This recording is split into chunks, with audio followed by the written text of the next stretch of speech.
কি করে চলে আসলাম মিস পিছনে মাথা চলে এই যে এখন বিখ্যাত আপনাদের মাঝে জানাতে চাই কিভাবে no no no no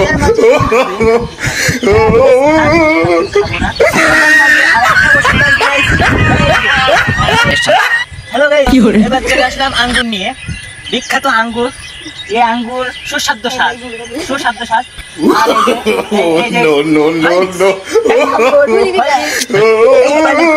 খেতে হয়।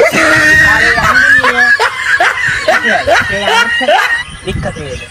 এখন আপনাদের মাঝে আমি চলে যেতে চাই ধর আপনাদের মাঝে এখন এই আঙ্গুর গাছ থেকে আমার আঙ্গুর গাছ থেকে কেটে দিয়েছে আমার এই ভুঁইটা আমার সম্পূর্ণ ভুঁই আমার এই আঙ্গুর গাছটা আমার কেটে দিয়েছে কেন এখন আপনাদের কাছে আমি কমেন্ট দেখতে চাই কে কে আপনারা কমেন্ট করে এই কমেন্ট করবেন।